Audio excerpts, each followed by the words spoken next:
So hello good evening to you all. कैसे हैं आप सारे लोग। तो आज की इस वीडियो में हम कवर करने वाले हैं एंशिएंट इंडिया का बहुत ही important topic that is Mauryan empire.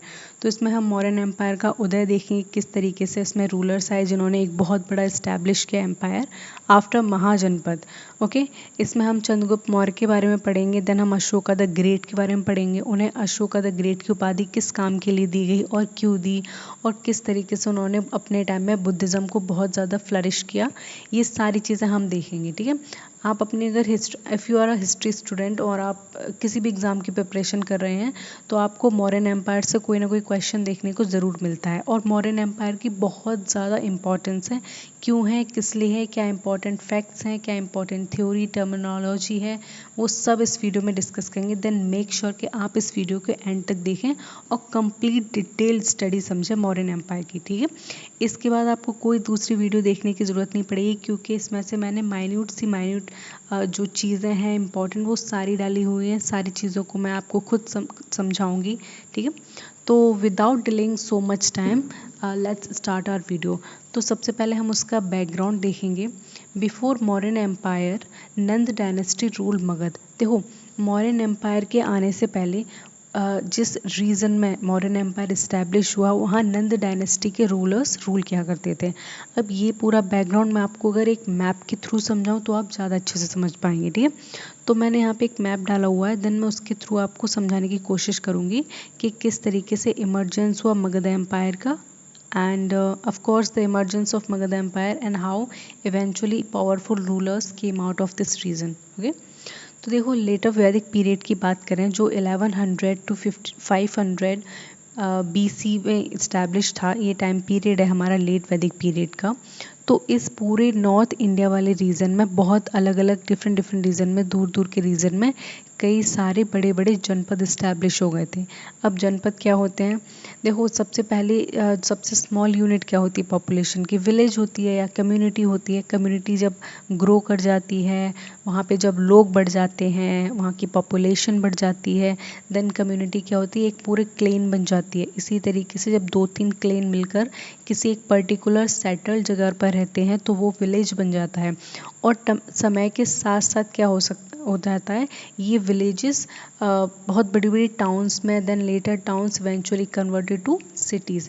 तो उसी तरीके से जो महाजनपद का हमने अभी नाम लिया, तो महाजनपद क्या थे, जो विलेजेस से काफ़ी बड़े थे, जो टाउन सिटी थी उसको हम महाजनपद कहते हैं। ठीक है, हमने भी ये नए टर्मिनोलॉजीज दे दी हैं कि विलेजेस हैं, कि पंचायती राज है, कि ये हमारी सिटी है, ये मेट्रोपॉलिटन सिटी है, ये हमारी नई टर्मिनोलॉजी है।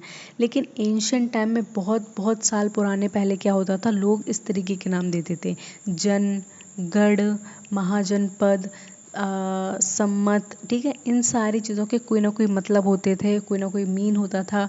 ठीक है, स्पेसिफिक वो चीज़ें हम समझेंगे।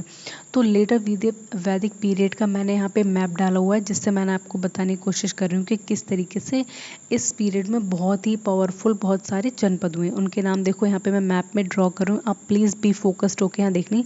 ये जैसे कि पंचाल है, ठीक है, पांचाल, ये सतवंत है, ये महाजनपद है। ठीक है, ये विदेह है और ये मगध है।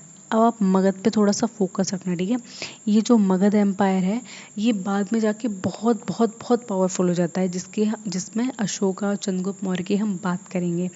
तो ये जो सारे वेल स्टैब्लिश महाजनपद हैं, इनमें खुद के रूलर्स हैं, खुद का ट्रेडिंग सिस्टम है, खुद का मार्केट है, खुद का मंत्री हैं, प्रोविंसेस हैं।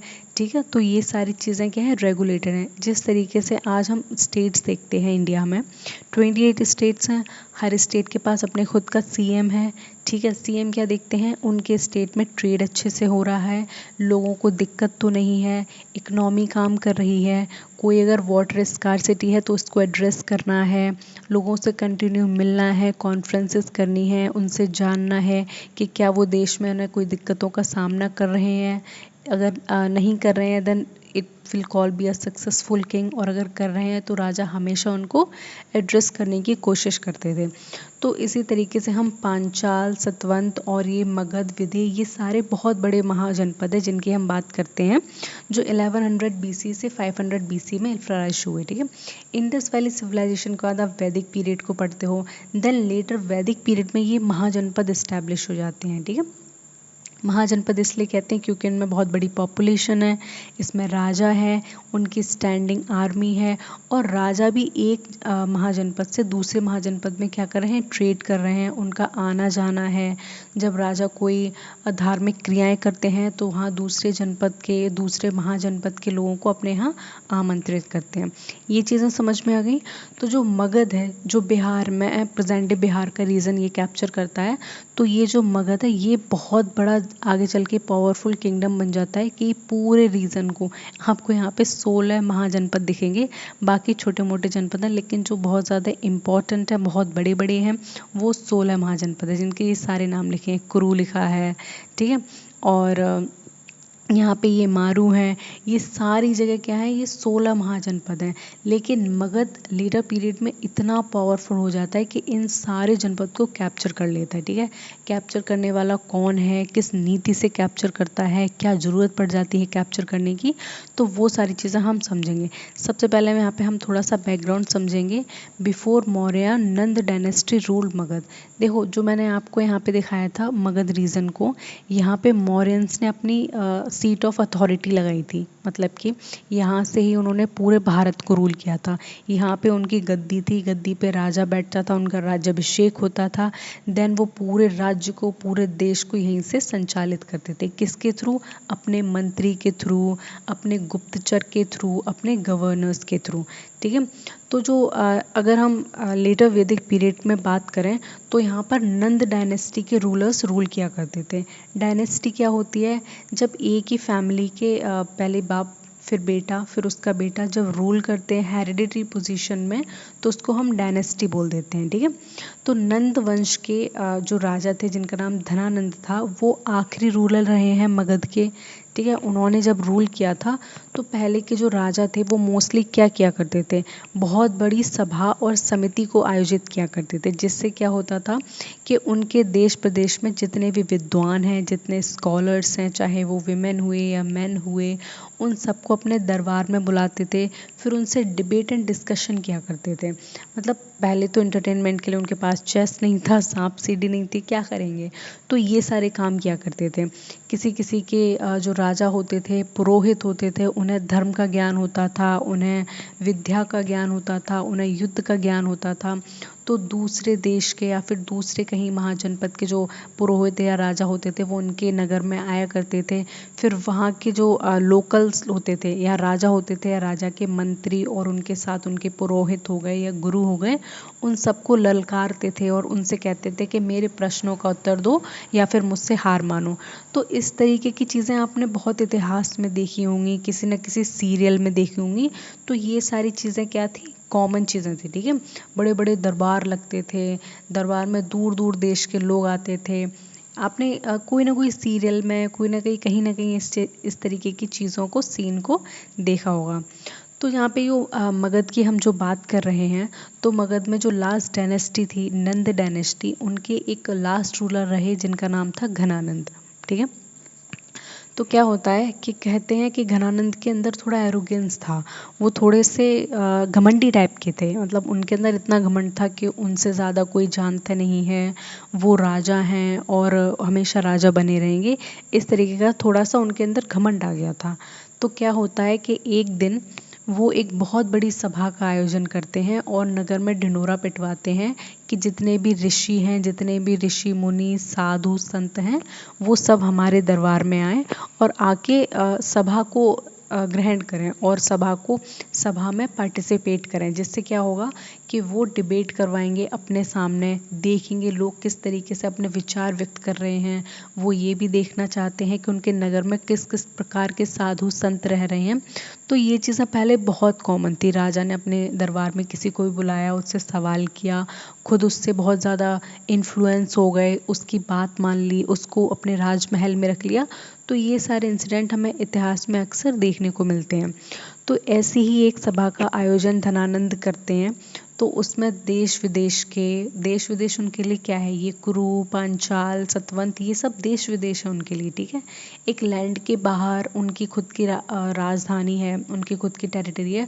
उस टेरिटरी के बाहर जो राजा हैं उनको विदेशी राजा बोल रहे हैं वो। तो उनके राज्य के राजाओं को, उनके राज्य के मंत्रियों को अपने यहाँ बुला रहे हैं, डिबेट कर रहे हैं। तो इसी तरीके से एक ग्रुप ऑफ स्कॉलर निकल कर आता है जिसमें बहुत सारे क्या होते हैं, विद्वान लोग होते हैं, जिसमें एक चाणक्य नाम के गुरु होते हैं, ठीक है। वो बहुत बहुत बहुत ज़्यादा विद्वान होते हैं।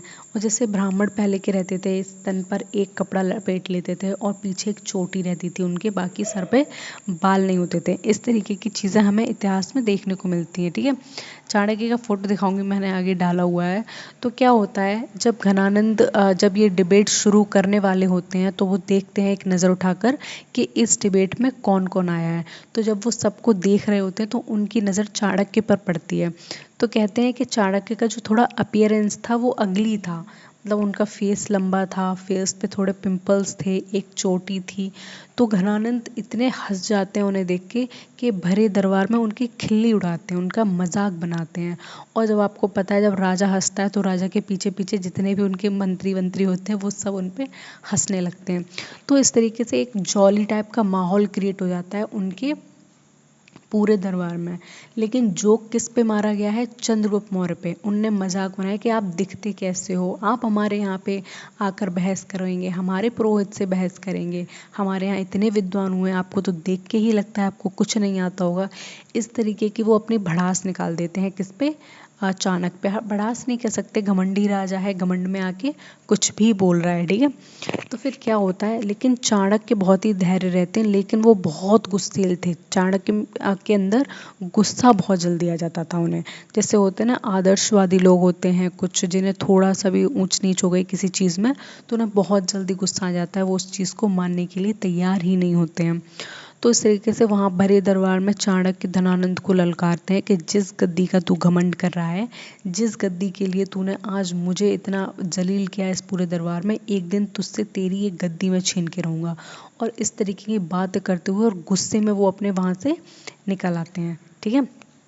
तो जब इतने गुस्से में निकल आते हैं, घनानंद फिर भी बेशर्म है, फिर भी वो अपनी सीट पे लोटे मार मार के हंस रहा है कि ये चाणक्य क्या कह गए। और उनका ये मानना था कि ये कर क्या लेंगे। देखो पहले के जो लेटर वैदिक पीरियड में जो ब्राह्मण्स होते थे, स्पेशली द अपर कास्ट, उनका एक टास्क होता था कि वो लोअर कास्ट वालों को क्या करें, as a teacher teachings provide करते थे।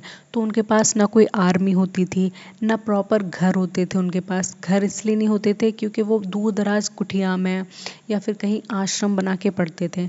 तो उनकी इन बातों को घनानंद ने और हंसी में ले कि एक जो ब्राह्मण है वो क्या ही कर लेगा, मतलब ना इसके पास खुद की आर्मी है, ना इसके पास खुद का घर है, ये तो जंगल जंगल भटकते हैं और पता नहीं किस चीज़ की खोज में लगे रहते हैं, कि अपने आप को खोजने में लगे रहते हैं। तो ये मुझे गद्दी से हटाएगा। तो इस तरीके की एक बहुत छोटी सी बहस हो जाती है, लेकिन बाद में जाके ये बहुत बड़ा टर्निंग पॉइंट ले लेती है इतिहास में, ठीक है। तो ये कहानी याद रहनी चाहिए, ठीक है। यहाँ तक याद रखना, फिर मैं चीज़ बताऊँगी आगे और भी इंटरेस्टिंग है। मॉडर्न हिस्ट्री मुझे काफ़ी इंटरेस्टिंग लगती है, मतलब हाँ हर तरीके से। Just wait a second.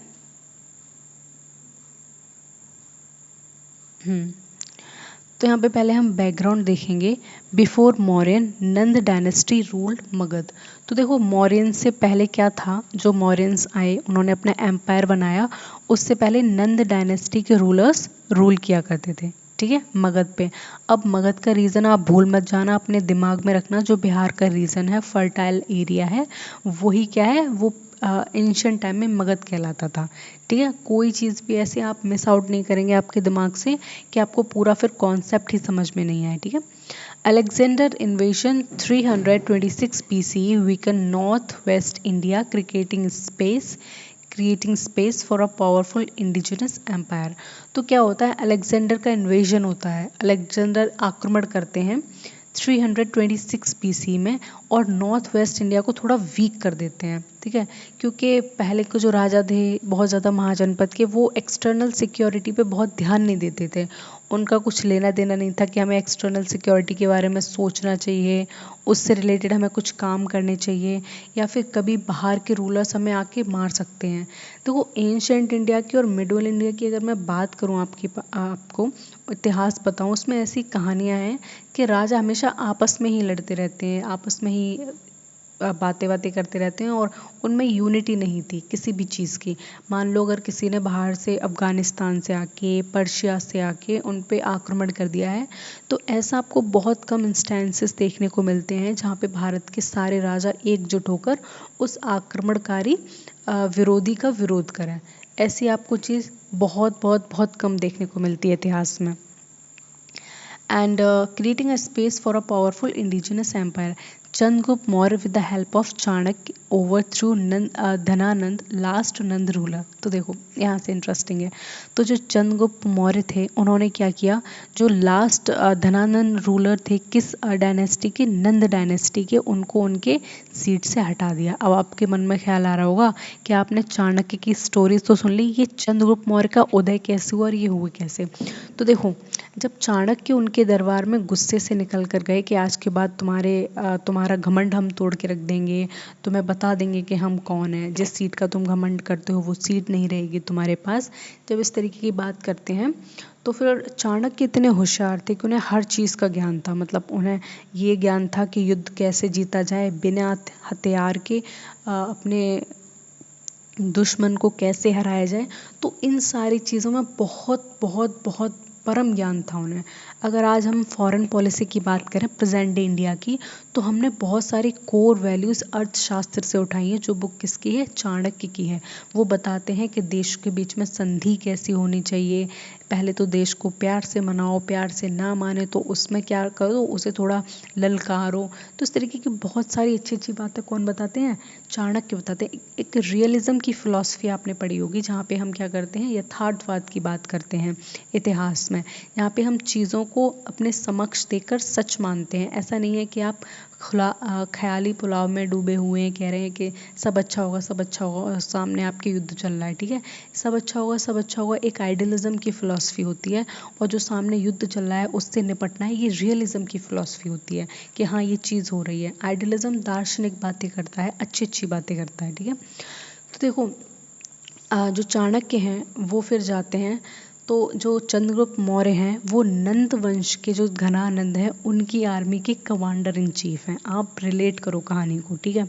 उनके कमांडर ऑफ चीफ हैं किसके, धनानंद की आर्मी के।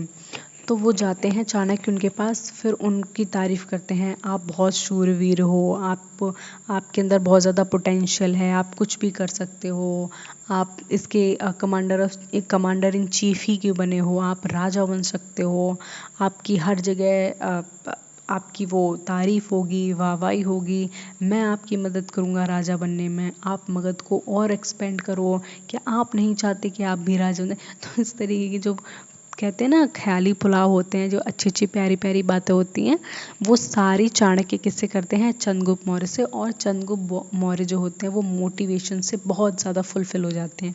उनके दिमाग में भी वो सारी बातें घूमने लगती हैं कि हाँ भाई मैं नहीं तो कौन, हाँ वही सब, ठीक है।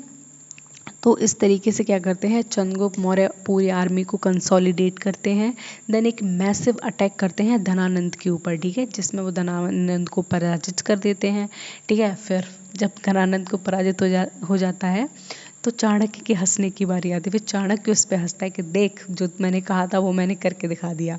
तो इस तरीके से क्या होता है, चंद्रगुप्त मौर्य मगध की गद्दी पर बैठते हैं। इतना सबको क्लियर हो गया होगा आई होप, ठीक है। क्योंकि एक स्टोरी थी, बैकग्राउंड था उसका, किस तरीके से रहा कैसा नहीं, वो मैंने आपको समझाने की कोशिश की इन अ सिंपल वर्ड्स।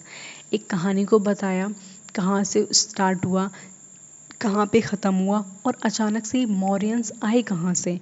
ये द अशोका महान, चाहे चंद्रगुप्त की बात करें, ये इनके जो सरनेम थे वो मौर्यंस थे। जबकि हम मगध की हिस्ट्री की बात करें तो हमें नंद वंश मिलते हैं, आगे शुंग वंश मिलते हैं, ये सब मिलते हैं। मौर्यंस का कहाँ से उदय हुआ, तो वो यहाँ से हुआ। तो ये सारी चीज़ें समझ में आ गई। तो इसी के साथ हम आगे बढ़ते हैं, और भी चीज़ें हम डिस्कस करेंगे आप जो बहुत ज़्यादा इम्पॉर्टेंट है। तो देखो यहाँ पे जो मैंने लेट वैदिक पीरियड का मैप डाला हुआ था, जिसमें मैंने आपको महाजनपद के बारे में बताया था अच्छे से डिटेल में कि किस तरीके से महाजनपद को कंसोलिडेट करके एक सबसे ज़्यादा बड़ा एम्पायर किंगडम बना जिसको मगध बोला गया। ठीक है, यहाँ तक चीज़ें समझ में आई आराम से। अब यहाँ पे हम देखेंगे कि major rulers of Mauryan empire. Mauryan empire के बहुत बड़े बड़े जो रूलर्स थे मेजर, वो कौन कौन से हुए, उन्होंने क्या नाम किया, और इतिहास में हम उन्हें किन किन चीज़ों के लिए जानते हैं। ठीक है, ये सारी चीज़ें इंपॉर्टेंट हैं। सबसे पहले किसने इस्टेब्लिश किया, हम पहले से पढ़ चुके हैं, Chandragupta Maurya establish Mauryan empire. Okay, कब किया, 322 टू 297 BC। ये टाइम पीरियड भी आपको याद रहना चाहिए। And he was the founder of Mauryan dynasty. और यही कौन बने, मौर्यन डायनेस्टी के फाउंडर बने। डायनेस्टी का क्या मतलब होता है, एक लिनिएज का समझ लो। ठीक है, एक परंपरा चली आ रही है, या फिर एक बोल सकते हैं हेरिडिटरी पोजीशन है, जिसमें पहले दादाजी हैं, फिर दादाजी के बेटे हैं, फिर बेटे के बेटे हैं। तो एक पोजीशन क्या चली आ रही है, बहुत टाइम से चली आ रही है, जो क्या कर रहे हैं, एक ही फैमिली के लोग उसको संभाल रहे हैं। ठीक है, and he defeated Seleucus Nicator, Greek journal of Alexander. देखो, जब अलेक्जेंडर पूरी दुनिया पर राज कर रहा था, ठीक है, पूरी दुनिया को जीत रहा था, तभी अलेक्जेंडर का जो कंटेम्प्रेरी थे वो थे चंद्रगुप्त मौर्य। कंटेम्प्रेरी का मतलब समझते हो, देखो आज आप लोग स्टडी कर रहे हो, यहाँ पे कहीं भी स्टडी कर रहे हो, ठीक है, तो ऐसा नहीं है कि दुनिया में और जगह बच्चे पढ़ाई नहीं कर रहे होंगे, या फिर कहीं और आप लाइब्रेरी में बैठे हो तो बस एक ही लाइब्रेरी में बच्चे पढ़ाई कर रहे हैं। नहीं, हर जगह पढ़ाई कर रहे हैं, पूरे वर्ल्ड में पढ़ाई कर रहे हैं, अमेरिका में पढ़ाई कर रहे हैं, ऑस्ट्रेलिया में पढ़ाई कर रहे हैं। तो जिस टाइम चंद्रगुप्त मौर्य भारत में क्या कर रहे थे, अपना साम्राज्य स्थापित कर रहे थे, उसी तरीके से अलेक्जेंडर के अंदर एक भूत चढ़ा हुआ था कि वो पूरी दुनिया को जीतेगा, और वो अपनी मैसिव आर्मी लेकर जो भी उसके रीजन में जगह जगह जो भी चीज़ें आती सबको डिफीट करता, उन्हें जीतता, और वहाँ पर अपने कोई ना कोई जर्नल को या फिर कोई गवर्नर को इस्टेब्लिश कर देता था। तो उसी डायरेक्शन में जो सेलुकस निकेटर है, ठीक है, जिनका नाम हम पढ़ते हैं इतिहास में, तो जो सेलुकस निकेटर है वो ग्रीक जर्नल रहे हैं अलेक्जेंडर के। ठीक है, अलेक्जेंडर खुद नहीं आते हैं यहाँ पे भारत में लड़ाई करने, वो अपने जर्नल को भेजते हैं जिनका नाम क्या है, सेलुकस निकेटर। ठीक है, उनको कौन हरा देता है, चंद्रगुप्त मौर्य हरा देते हैं। ये बहुत बड़ी बात है हमारे लिए, बहुत बड़ी अचीवमेंट है कि अलेक्जेंडर की आर्मी को किसने हराया, चंद्रगुप्त मौर्य ने हराया। कब हराया, 305 BC। ठीक है, तो यहाँ पे आपको देखो रिमेंबर करने वाली कौन सी बात है, क्वेश्चन में पूछ सकते हैं कि सेलुकस निकेटर कहाँ के थे। ठीक है, और किसको हराया, चंद्रगुप्त मौर्य ने 305 BC में किसको हराया, तो आपको पता होना चाहिए सेलुकस निकेटर को हराया 305 BC में। Who was the Greek journal of Alexander and treaty. अब देखो, जब हम किसी को हरा देते हैं या फिर युद्ध विराम हो जाता है, उसके बाद संधि होती है, जो जीतता है उसके फेवर में संधि होती है, जो हारता है उसको लॉस होता है बहुत ज़्यादा, लेकिन ट्रिटी होती है हर हाल में। ठीक है, in this treaty Chandragupta got Afghanistan, Balochistan, Gandhara. तो इस ट्रिटी में क्या होता है, जो चंद्रगुप्त मौर्य होते हैं उनको अफगानिस्तान मिल जाता है। ठीक है, अफगानिस्तान मिल जाता है, बलूचिस्तान मिल जाता है, और गंधार का रीजन मिल जाता है। अब आप सोच रहे हो कि पाकिस्तान फिर कहाँ गया, तो देखो हम एंशिएंट इंडिया की बात कर रहे हैं। पाकिस्तान कब बना है, 1947 में, बिल्कुल मॉडर्न पीरियड में बना है पाकिस्तान। हम तब की बात कर रहे हैं जब इंडस वैली सिविलाइजेशन के लोग माइग्रेट कर गए थे गंगा दोआब रीजन में, वहाँ पर उन्हें परमानेंट सेटलमेंट्स बनाए, और टाइम के साथ साथ जिस तरीके से पॉपुलेशन ग्रो की, उसी तरीके से जनपद बनते गए, और जनपद के बाद महाजनपद बन गए। उन्हीं महाजनपद में मगध ने अपना साम्राज्य बनाया और मौर्यन डायनेस्टी की नींव डाली। ठीक है, तो जब सेलुकस निकेटर को चंद्रगुप्त मौर्य ने हरा दिया, तो दोनों के बीच में संधि हुई, दोनों अपने सामने बैठे। तो चंद्रगुप्त मौर्य ने पूछा कि बताओ अब तुम मुझे क्या दोगे, क्योंकि तुम तो हार गए हो, अगर तुम हार गए हो हम तुम्हें बंदी बना लेंगे, यहाँ से भेजेंगे नहीं। तो ये चीज़ें तो होती रहती हैं। ठीक है, तो उसने कहा ठीक है, हम तुम्हें अफगानिस्तान, बलूचिस्तान और गंधार का पूरा रीजन देंगे। उसने कहा बहुत बढ़िया है। And Seleucus gave his daughter in marriage and sent ambassador Megasthenes. देखो ये ग्रीक लोग बड़े प्यारे हैं, मतलब ये जो रीज़न था अफ़गानिस्तान का और बलूचिस्तान गंधार का, ये तो दे ही दिया चंद्रगुप्त मौर्य को, क्योंकि हार गए हो तुम्हें तो देना पड़ेगा, हर्जाना भुगतना पड़ेगा। चंद्रगुप्त मौर्य ने जितना तुम्हें हराने में पैसा खर्च किया, लोग खर्च किए, उन सब का हर्जाना कौन भरेगा? आप भरोगे। वो कैसे भरा जाता है? कि टेरिटरी को एक्वायर करके।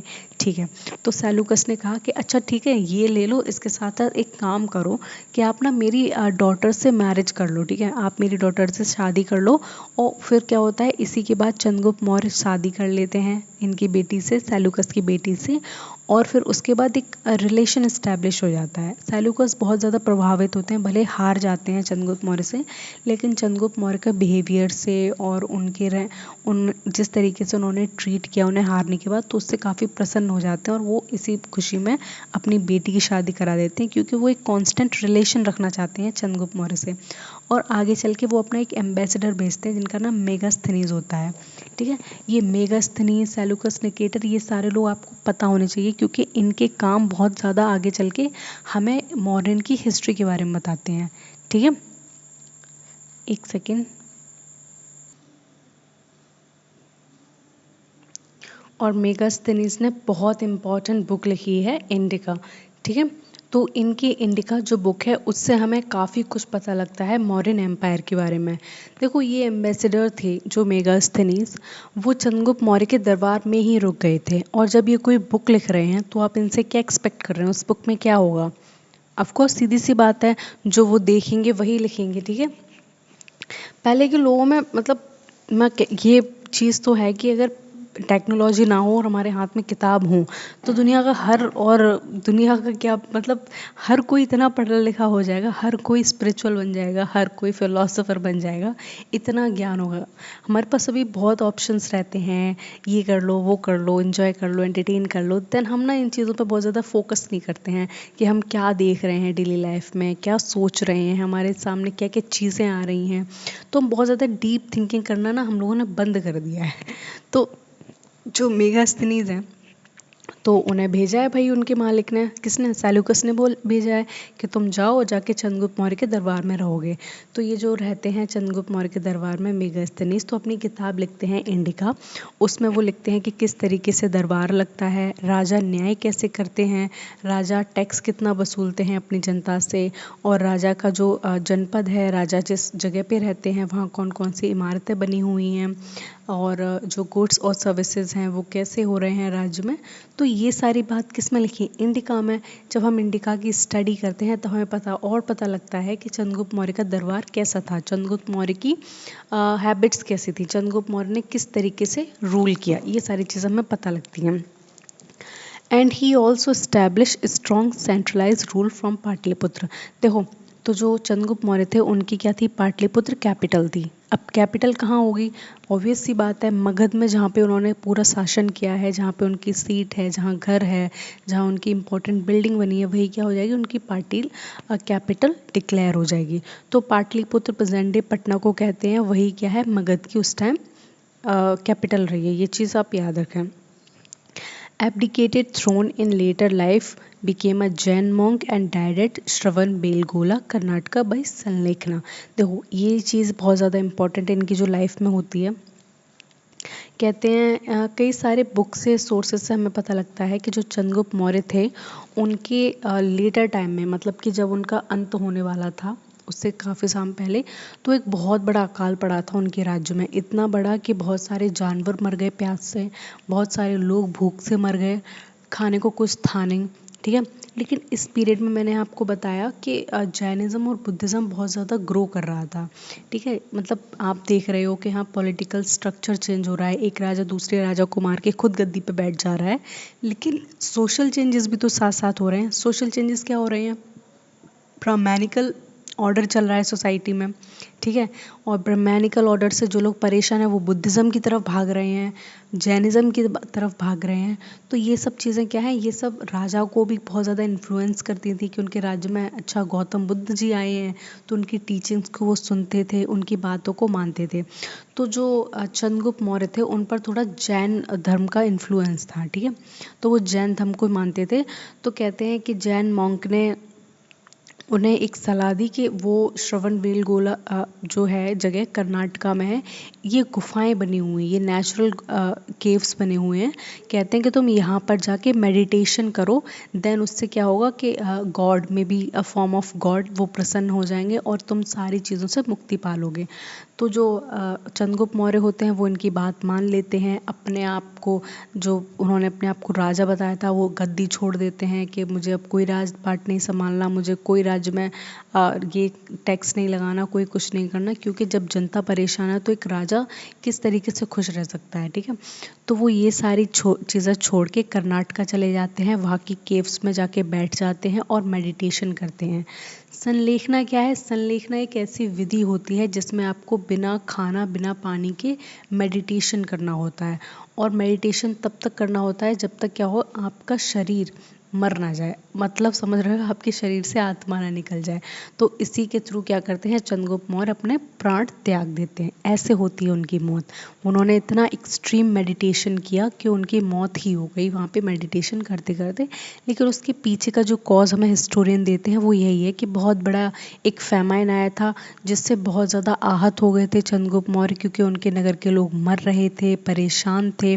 तो जैन मॉन्क ने यही बताया कि आप इस तरीके की प्रैक्टिस करो तो आपके सारे दुखों का निवारण हो जाएगा। मरवा दिया खामखा बेचारे को। तो ठीक है, तो किस तरीके से उन्होंने, चंद्रगुप्त मौर्य ने अपना रूल इस्टेब्लिश किया, किस तरीके से उन्होंने उसको एक्सपेंड किया चाणक्य की मदद से, और लास्ट में चल के उनकी कैसे डेथ हुई। तो ये सारी चीज़ें आई होप आप लोगों को समझ में आ गई होंगी। ठीक है, कोई मैथ तो पढ़ा नहीं रही हूँ, ना साइंस की कोई डेरिवेशंस करा रही हूँ मैं। ठीक है, क्या पढ़ा रही हूँ, इतिहास पढ़ा रही हूँ, उसको समझो, इंटरेस्टिंग है, एक स्टोरी लाइन की तरह चेन को कनेक्ट करते चलो कि मैंने अब ये बताया वो बताया, और मैं बहुत ही आपको सिंपल तरीके से बता रही हूँ, कोई भी चीज़ें बहुत ज़्यादा कॉम्प्लिकेटेड नहीं है। तो देखो हमारे पास एक बड़ी प्यारी सी खूबसूरत सी तस्वीर मिल जाती है हमारे प्यारे चंद्रगुप्त मौर्य की। तो ये उन्हीं की तस्वीर है। ठीक है, चंद्रगुप्त मौर्य का स्टैचू बना हुआ है ये, और ये देखो ये रही चंद्रगुप्त मौर्य डायनेस्टी। अब आप ये देख लो, मगध कहाँ था, मगध ये रीजन में था। ठीक है, ये पूरे रीजन में, और इसने अपना इस्टेब्लिशमेंट, अपना एम्पायर इतना बढ़ाया कि जो आपको ये ब्लू कलर की लाइन दिख रही है ना, यहाँ पे मैं ये मार्क कर रही हूँ, ये पूरा रीजन क्या हुआ, अपने अंडर कंट्रोल में ले लिया। ठीक है, ये पूरा चंद्रगुप्त मौर्य ने नहीं जीता था, ये पूरा एक्चुअली अशोक का है। ठीक है, अशोक ने इसको जीता था पूरी तरीके से। चंद्रगुप्त मौर्य ने इसकी जो मतलब टेरिटरी है वो भी बहुत बहुत ज़्यादा बड़ी थी इनके टाइम में, लेकिन अगर छोटी रही बसर, कोई भी कसर वगैरह थी, वो पूरे अशोक ने आके पूरी कर दी, जो इनके पोते थे। ठीक है, तो फिर चंद्रगुप्त मौर्य के बाद क्या हुआ, कौन गद्दी पे बैठा, किसने राजपाट संभाला, क्या काम किए, हम वो सारी चीज़ें समझेंगे। तो उसके बाद आते हैं बिंदुसार। बिंदुसार कौन है ये, ही was the son of Chandragupta. ये चंद्रगुप्त मौर्य के क्या हैं, बेटे हैं बिंदुसार। हर चीज़ को आपको अच्छे से याद रखना है। तो इनका टाइम पीरियड रहेगा 297 टू 273 BC। ठीक है, तो ये इनका टाइम पीरियड रहेगा। अपने पापा के बाद उन्होंने गद्दी संभाल ली, क्योंकि पापा कहाँ चले गए हैं, कर्नाटका चले गए हैं, उन्हें संलेखना की प्रैक्टिस करनी है। ठीक है, तो अपना राजपाट पूरे अपने बेटे को सौंप के और उसको राजगद्दी पे बिठा के वो वहाँ चले गए। तो इनके बेटा क्या करते हैं, extended empire further south up to Karnataka. ये लड़ाइयाँ लड़ते हैं, आसपास के जो भी छोटे मोटे राजा रह जाते हैं सारे राजाओं को डिफीट करते हैं, लड़ाइयाँ लड़ते हैं उनसे, और इनकी जो टेरिटरी है उसको और बढ़ा देते हैं। मतलब इन लोगों ने ना हार नहीं देखी थी अपनी लाइफ में। अगर आप मॉरियंस की बात करें तो इन्होंने कोई हार नहीं देखी थी। ठीक है, एक मन की हार देखी थी अशोक ने, जिसने पूरी ज़िंदगी उनकी बदल दी आगे की। वो चीज़ हम बाद में डिस्कस करेंगे। वैसे इनकी आर्मी इतनी स्ट्रांग थी क्योंकि पहले से ये सारे रीजन्स को जीत चुके हैं, उस रीजन की सारी आर्मी को अपने कंट्रोल में ले लेते थे, और कोई भी छोटा मोटा राजा कभी इनसे पंगा लेने की हिम्मत नहीं करता था, तो अपने आप को इनके सरेंडर कर दिया करता था आसानी से। तो इस तरीके से मौर्यन एम्पायर बहुत बहुत बहुत बढ़ गया था आगे चल के, कि हर कोई, छोटे मोटे राजा इनके सामने टिकते नहीं थे, और ये हर किसी को आराम से ख़त्म करके उसको अपनी टेरिटरी में मिला लेते थे। and the Greek sources call him Amithrochats, enemy of foes। मतलब इनका मानना है कि जो ग्रीक सोर्सेज हमें मिलते हैं, चाहे वो मेगास्थनीज की इंडिका है, तो उसमें बताया गया कि इनको अमित्रोचैट्स नाम दिया गया। इसका मतलब होता है कि दुश्मनों का दुश्मन। मतलब ये बहुत ज़्यादा क्रूर तरीके के दिखाए गए हैं थोड़े से, कि ये किसी को नहीं बख्शते हैं, ठीक है। इनके पापा थोड़े नरम स्वभाव के थे, देखो अपने प्रजा के लिए वो कहाँ चले गए, जैन मॉन्क बन गए और वहाँ में संलेखना की विधि से अपने प्राण त्याग दिए। लेकिन ये ऐसे नहीं है, बाप थोड़े नरम है, बेटा उतना गरम है, ठीक है। तो कहते हैं कि ये किसी पे दया नहीं कर रहे हैं, किसी का कुछ नहीं कर रहे हैं। इन्हें अगर ये राजा को हटाना है या ये जगह जीतनी है, ये किला जीतना है, देन ये उस चीज़ को जीत के रहते थे कैसे भी, ठीक है। And maintain diplomatic relations with Syria, Egypt and Greece. देखो इन्होंने क्या किया था, अपने डिप्लोमेटिक रिलेशनशिप भी बना लिए थे, किससे, सीरिया से, इजिप्ट से एंड ग्रीस से। देखो ये लोग कितना ज़्यादा एक्सपेंड कर रहे हैं, कितना ज़्यादा फ्लरिश कर रहे हैं, ठीक है, कि ये सीरिया तक पहुंच गए हैं, इजिप्ट पर इनके एम्बेसडर जा रहे हैं, बात कर रहे हैं, ग्रीस में इन लोगों की जान पहचान हो गई है। तो ये बहुत बहुत बड़ा एंशिएंट इंडिया का बहुत ज़्यादा पावरफुल एम्पायर बन जाता है। आप इसको कोई पर्टिकुलर स्टेट से नहीं जोड़ के चल सकते। सोचो पूरे भारत को कब्जाया हुआ था उन्होंने, पूरे नॉर्थ इंडिया को। आप नॉर्थ इंडिया का कभी घूमने का प्लान बनाए तो भाई गॉड आपको 2-2.5 महीने लग जाएंगे, पूरा नहीं घूम पाएंगे, इतना बड़ा है। कहाँ हमारे यूपी, फिर उत्तराखंड, मध्य प्रदेश, झारखंड, छत्तीसगढ़, राजस्थान, ये इतने बड़े बड़े स्टेट्स हैं कि इतने आसानी से नहीं जीते जा सकते, इतने आसानी से नहीं घूमे जा सकते, बाय ट्रैवल हम नहीं कर सकते। लेकिन एंशंट किंग ने उसको पूरा अपने अंडर कंट्रोल में लिया था, लड़ाइयाँ लड़ी, छोटे मोटे राजा को अपनी पार्टी में किया, ठीक है, उनके हाथ जुड़वाए कि चलो प्यार से मान जाओ वरना हम तो लड़ाई करने के लिए तैयार हैं।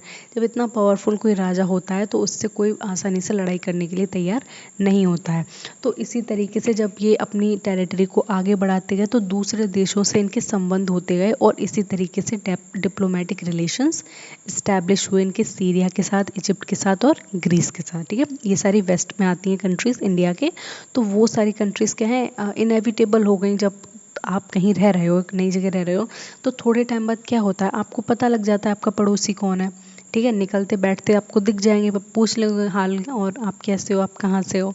तो वही चीज़ें यहाँ हैं। हाँ पहले ये चीज़ नहीं है कैसे हो कहाँ से हो, लेकिन ट्रेड रिलेशंस इस्टेब्लिश होते थे कि हमारे पास ये है तो आप उसमें ट्रेड करो, आपके पास ये तो आप ये हमें दो, हम इसमें ट्रेड करेंगे। तो इस तरीके से चीज़ें डेवलप होती हैं और रिलेशन इस्टेब्लिश होते हैं। And is known as Amitraghata in Indian text, और इनको इंडियन टेक्स्ट में अमित्रोघात कहते हैं। अमित्रोघात का मतलब होता है कि दुश्मनों का शत्रु, मतलब देख रहे हो ना, दुश्मनों का शत्रु जान रहे हो, उसको बहुत ज़्यादा बड़ा चढ़ा के बोला गया है ताकि लोगों में एक काइंड ऑफ फियर जनरेट हो इनके लिए, ठीक है। तो अमित्रोचैट्स बोला गया है किसमें, ग्रीक सोर्सेज में, और अमित्रोघात किस में बोला गया है इन्हें, इंडियन टेक्स्ट्स में, ठीक है, इंडियन जो कि पाली भाषा में थे मोस्टली। तो यहाँ तक चीज़ें समझ में आई, ठीक है। अब सबसे इम्पॉर्टेंट और सबसे बड़े रूलर के पास चलते हैं, अशोका द ग्रेट। अशोक का नाम था इनका, ठीक है, ये बिंदुसार के बेटे थे। इनका द ग्रेट कैसे बन गए भाई, इन्होंने क्या काम किया, ऐसा क्या काम किया कि महान बन गए, तो वो चीज़ हम देखेंगे महान ये कैसे बने। तो इनका टाइम पीरियड पहले देखेंगे 273 to 232 BC, ये इनका टाइम पीरियड रहेगा, ठीक है। And he was very famous Mauryan ruler, और ये क्या है, मौर्यन डायनेस्टी के सबसे ज़्यादा फेमस रूलर हैं। इतने चंद्रगुप्त मौर्य भी नहीं है, एक चंद्रगुप्त मौर्य हैं लेकिन एज अ फाउंडर वो जाने जाते हैं, उनके बाद उनके बेटे को भी ठीक है जाने जाते हैं, लेकिन जो अशोक हैं उनको बहुत बहुत ज़्यादा हमें क्या देखने को मिलती है, इनका ग्लोरियस एम्पायर देखने को मिलता है, इनकी बहुत अच्छी इमेज देखने को मिलती है, इनके जो काम है वो आज भी क्या है लोगों के दिमाग में है, कैसे हैं वो चीज़ मैं बताऊंगी आपको। And he conquered Kalinga in 261 BC after a bloody war in which 100,000 killed. देखो क्या होता है कि एक राजा है, ठीक है, उसको क्या करना है अपनी टेरिटरी बढ़ाने के लिए, लड़ाई करनी है। ऑब्वियस सी बात है, अगर आप कोई राजा हो और आपकी ज़मीन कम पड़ रही है तो आप दूसरे राजा से हाथ जोड़ के बोलोगे कि अपनी ज़मीन दे दो, या फिर तलवार लेकर जाओगे सीधे उसको मार दोगे और बोलोगे हटो यहाँ से। भाई एंशिएंट इंडिया, मिडिवल इंडिया में यही तो हुआ है, पूरा खून से लदी हुई है, खूनी वॉर चले हैं। तो क्या होता है, जब ये राजा बनते हैं तब 261 बीसी में इनकी बहुत बहुत बहुत बड़ी लड़ाई होती है कलिंग। अब ये कलिंग कहाँ है, आप अगर इंडिया का मैप देखोगे तो प्रेजेंटली जहाँ पर उड़ीसा स्टेट आता है वो कलिंग, उसको पहले कलिंग कहते थे, ठीक है। वहाँ कलिंग पर राजा रूल किया करते थे एक, और मगध उसके क्या है अपर नदन में आता है, मतलब कलिंग नीचे और मगध ऊपर। तो लास्ट में क्या होता है, अशोक के पापा जी सारी टेरिटरी जीत लेते हैं, कलिंग रह जाता है। तो उसको जीतने का काम कौन करता है, अशोका करते हैं। तो जब 261 बीसी में कलिंग की लड़ाई होती है, उसके बाद क्या होता है, वहाँ पे कुछ 1 लाख लोग मारे जाते हैं। अब आप सोचो खुद के दिमाग में, 1 लाख लाश आपके सामने पड़ी हुई है, किसी की आंख नहीं है, किसी का हाथ नहीं है, किसी के पेट फटा हुआ है, किसी के 2 टुकड़े हो गए हैं। इस तरीके की चीज़ें अगर आपको एक साथ देखने को मिल जाए, मैं तो डर के मारे मर जाऊंगी, पक्की बात है भाई। मुझे मुझे ये खून वून देखना बहुत ज़्यादा, मुझे बहुत तरीके एकदम से विचलित कर देता है, मतलब घबराहट होने लगती है। लेकिन यहाँ पे हम कुछ 1 लाख लोगों की बात कर रहे हैं।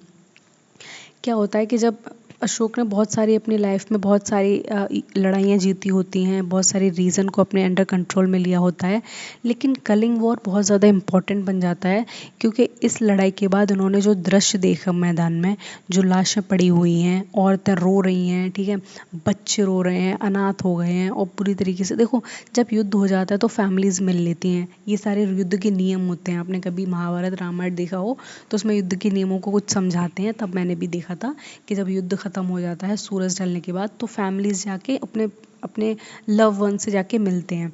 तो ये सब देखने के बाद जब वहाँ पे इतने लोग मारे गए हैं, उनकी औरतें विधवा हो गई हैं, चिल्ला रही हैं, तो ये सब देख के ना अशोक एकदम से बहुत विचलित हो जाते हैं। हाय मैंने क्या कर दिया, इस तरीके की उनके दिमाग में आती है। फिर उसके बाद अशोक वहीं पर कसम खाते हैं कि ज़िंदगी में कुछ भी हो जाए मैं अब कोई लड़ाई नहीं लड़ूंगा, मैंने जितना जीत लिया है वो काफ़ी है मेरी प्रजा के लिए। मैं अब प्रजा को अब क्या करूँगा, अब मैं एजुकेट करूँगा प्रजा को, मैं स्पिरिचुअली एनहेंस करूँगा, एनलाइटन करूँगा। इस तरीके की सोच डेवलप हो जाती है अशोक में। तो कलिंग वॉर उनकी ज़िंदगी में एक बहुत बड़ा मेजर वॉर बनकर आता है, बहुत बड़ी सीख लेकर आता है, जिसकी वजह से उनका हृदय परिवर्तन हो जाता है हर तरीके से। कहाँ मार धार करने वाला एक इंसान, जिसको इतनी बड़ी डायनेस्टी विरासत में मिली है, एक पल में एक झटके में कह देता है कि मुझे ये सब कुछ नहीं चाहिए, और ज़िंदगी में चाहे कुछ भी हो जाए मैं कोई भी कैसा भी युद्ध नहीं करूँगा, ठीक है। तो ये चीज़ समझ में आ गई आपको अशोक की। एंड द इम्पैक्ट क्या पड़ा, adopted Buddhism and Dhamma policy. इसके इम्पैक्ट ये पड़ा कि उसके बाद जो अशोक थे उन्होंने बौद्ध धर्म को अपना लिया, ठीक है, बौद्ध धर्म को अपना लिया। साथ में उन्होंने धम्म की नीति अपनाई। अब धम्म की नीति है वो हम समझेंगे, ठीक है। बौद्ध धर्म क्या होता है सारे लोग अवगत होंगे मेरे ख्याल से, ठीक है। गौतम बुद्ध से निकला हुआ है बौद्ध बुद्ध धर्म, ठीक है। गौतम बुद्ध तो पहले ही खुद से एक राजा के बेटे थे। जब उन्हें ज़िंदगी का और सांसारिक ज्ञान हुआ तो उन्होंने सारा राजपाट को लात मार दी और बोल दिया जब यही सच्चाई है, जीवन का अंत ही सच्चाई है, तो मैं इन सारे झमेले में क्यों पढूं, क्यों ना मैं अपनी ज़िंदगी को कोई दूसरी दिशा दूं। तो इसी डायरेक्शन में बुद्धिज़्म बहुत प्यारा रिलीजन है। देखो आई मस्ट से कि बुद्धिज़्म की अगर आप टीचिंग्स को पढ़ोगे, बुद्धा को जानोगे, समझोगे, तो वो आपको एकदम लॉजिकल है रिलीजन, ठीक है। इक्वालिटी की बात करता है, नॉन वायलेंस की बात करता है, रिस्पेक्ट की बात करता है। तो आप कहीं ना कहीं बुद्धिज़्म से इंस्पायर हो। उससे आप अगर बोलोगे कि नहीं नहीं ऐसा कुछ नहीं है, हम बुद्ध नहीं हैं, नहीं, आप बुद्ध हो। आप अगर आपके मन में ये चीज़ें हैं देन आप बुद्ध हो, आप बुद्ध की बातें मानते हो और बुद्धिज़्म को फॉलो करते हो। उनके कुछ ट्रेडिशंस रिचुअल्स हमसे डिफरेंट होते हैं, लेकिन हाँ जो बातें हैं उनकी, जो शिक्षाएं दी हैं गौतम बुद्ध ने, वो बहुत ही अलग लेवल की, ऊपर लेवल की है। ये सबको समझ में नहीं आएंगी, ठीक है। तो इस युद्ध के बाद क्या होता है कि जो अशोक होते हैं वो बुद्ध धर्म को अपना लेते हैं और धम्म की नीति अपना लेते हैं। अब ये अशोक की धम्म की नीति क्या है, जिसमें ये कहते हैं रिस्पेक्ट फॉर एल्डर्स। आपके जितने भी बड़े लोग हैं उन सब का क्या करो, सम्मान करो, ठीक है। टॉलरेंस की एक क्या होती है, एक फीलिंग ऑफ टॉलरेंस को डेवलप करो। अब देखो इसका मतलब ये होता है, अगर कोई आपसे कुछ गलत चीज़ बोल रहा है तो ज़रूरी नहीं है आपको पलट के जवाब देना है, छोड़ो ना वाली फीलिंग आनी चाहिए आपके अंदर, ठीक है। एक टॉलरेंस की चीज़ होनी चाहिए। कोई आपका क्रिटिक है मान लो, कोई आपकी बुराई कर रहा है तो उसको सुनो, एकदम से उखड़ मत जाओ उस पर, ठीक है।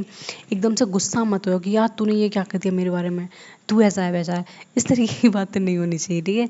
इतना आपके अंदर टॉलरेंस होना चाहिए, धैर्य होना चाहिए, नॉन वायलेंस होना चाहिए, ठीक है। मार धाड़ नहीं करनी चाहिए बिल्कुल, किसी को किसी से किसी तरीके की हिंसा वगैरह को प्रमोट नहीं करना चाहिए। देख रहे हो, खुद हिंसा करके इतनी ज़्यादा और फिर हमें बता रहे हैं कुछ नहीं, मैं वही चीज़ बता रही हूँ कि धमकी पॉलिसी क्या है, ठीक है। वेलफेयर मेजर्स होने चाहिए। वेलफेयर मेजर्स का मतलब है कि सारी चीज़ें उनके राज्य में क्या होनी चाहिए, अच्छी अच्छी होनी चाहिए, ठीक है। गरीब हैं तो थोड़ा कम टैक्स लो उनसे, कोई अगर दुखी है बहुत ज़्यादा तो उसको सहारा दो, इस तरीके की बातें करते हैं। And he spread Buddhism across India and abroad. तो और उन्होंने क्या किया, ये सारी जो बातें हैं, ये सारी टीचिंग्स हैं, इसको पूरे देश में फैलाया, पूरे भारत देश में फैलाया, और साथ साथ क्या किया, विदेशों में भी फैलाया उन्होंने। श्रीलंका में फैलाया है, सेंट्रल एशिया में फैलाया है।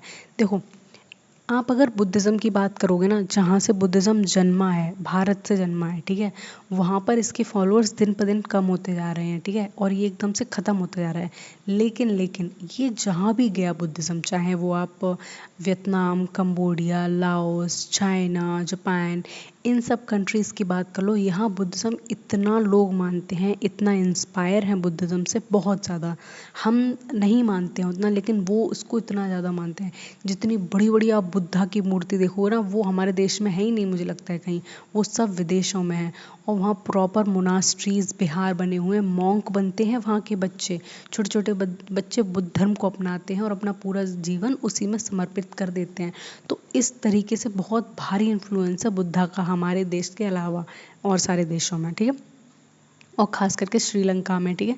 श्रीलंका है और सेंट्रल एशिया में पूरे बुद्ध धर्म को फैलाया था किसने, अशोक ने। Send missionaries like his son Mahinda and the daughter Sanghamitra. इन्होंने क्या किया था, अपने बेटे को भेजा और अपनी बेटी को भेजा और अपने दामाद को भी भेजा था उन्होंने, ठीक है, बेटी और दामाद को भेजा था।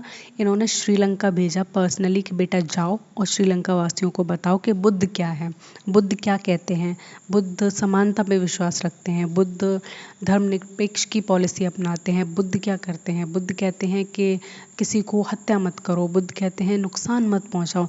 तो ये बातें तुम जाओ और देश को बताओ, दुनिया को बताओ, राजा को बताओ। तो इस तरीके से संघमित्रा जाती हैं भाई अपने कपड़े वपड़े पैक वैक करके, और उन्हें मिल जाती है एक फॉरेन ट्रिप श्रीलंका की, तो वो वहाँ जाती हैं और वहाँ जाके ये इस तरीके से बुद्धिज़्म को स्प्रेड करती हैं, बुद्धिज़्म की टीचिंग पूरी दुनिया को बताती हैं, और श्रीलंका में इनका बहुत बोलबाला हो जाता है। And he was the first ruler to issue rock edict. देखो, रॉक एडिक्ट का मतलब क्या होता है, ये पहले राजा बने जिन्होंने रॉक एडिक्ट्स को इशू करवाया। ये एक पत्थर है, ठीक है, ये पूरा पत्थर है और उल्टा सीधा जैसा भी, ठीक है। यहाँ पे क्या किया आपने, कुछ भी लिखवा दिया, ये लिखवा दिया इस तरीके से। तो इस तरीके से हमें अशोक के, मतलब ये बातें लिखी हुई हैं, ये पेन मैंने ऐसे चिलवटे कर दिए हैं, ठीक है, ये सब प्रॉपर लिखी हुई हैं बातें यहाँ पे।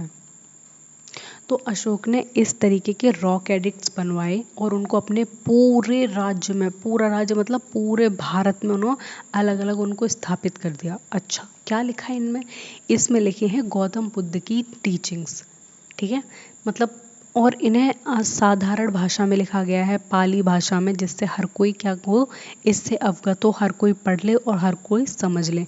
तो इस तरीके के जो रॉक एडिक्ट्स हैं वो हमें पूरे भारत में देखने को मिलते हैं, हर जगह देखने को मिलते हैं। जब आर्कोलॉजी हुई, आर्कोलॉजिस्ट ने देखा तो हमें बहुत एन नंबर ऑफ हमें रॉक एडिक्ट्स देखने को मिलते हैं, एंड द पिलर एडिक्ट्स, और हमें इसी तरीके से पिलर एडिक्ट्स भी मिलते हैं, ठीक है।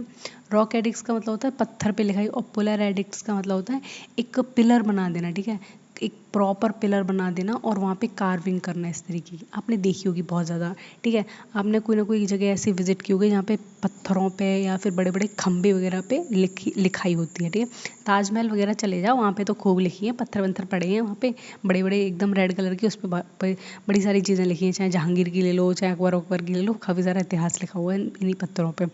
तो ये पहले राजा थे जिन्होंने क्या किया, बहुत सारे रॉक एडिक्ट्स बनवाए और पिलर एडिक्ट्स बनवाए, प्राकृत लैंग्वेज में थे और ब्राह्मी स्क्रिप्ट में। ये पुरानी स्क्रिप्ट है हमारी, ठीक है, ब्राह्मी स्क्रिप्ट में।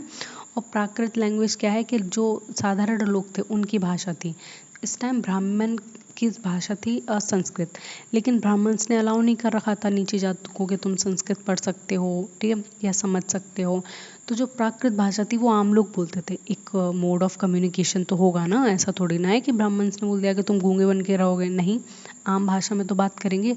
तो जो अशोक होते हैं वो अपने सारे रॉक एडिक्ट्स हो गए, चाहे पिलर एडिक्ट्स हो गए, उन सबको प्राकृत भाषा में छपवाते हैं और पूरे अपने नगर में, पूरे महाजनपद में जितने भी, चाहे वो तक्षशिला है, चाहे बलूचिस्तान, अफगानिस्तान, हर जगह उनको खड़ा कर देते हैं और लोग समझते हैं, सुनते हैं और कहते हैं अच्छा बुद्ध जी, बुद्ध जी।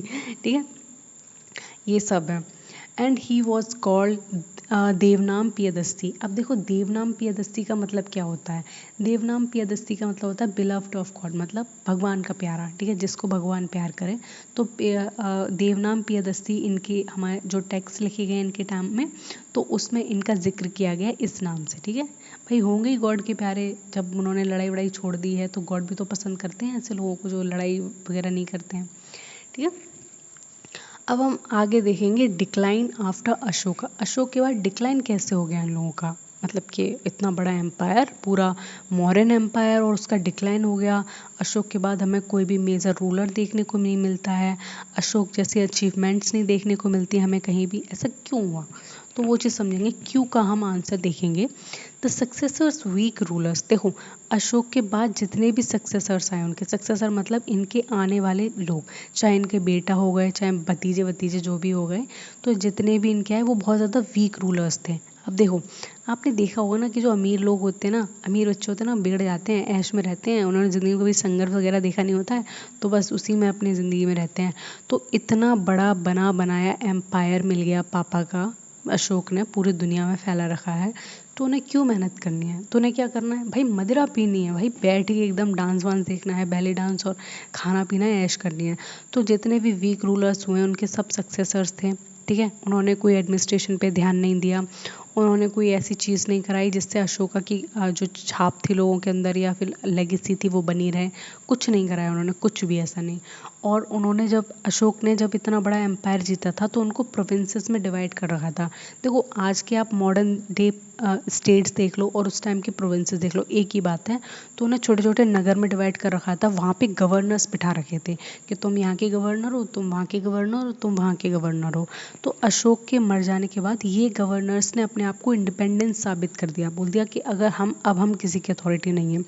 अशोक का खौफ था लोगों में, अशोक का डर था, तो कोई आवाज़ ऊंची नहीं कर सकता था। लेकिन सक्सेसर पूरे मदिरा में डूबे पड़े हैं, उनके सामने अगर जाके कह देते तलवार आज से ये नगर हमारा है, आ मत जाना बेटा, तो वो कहते हाँ हाँ नहीं आएंगे।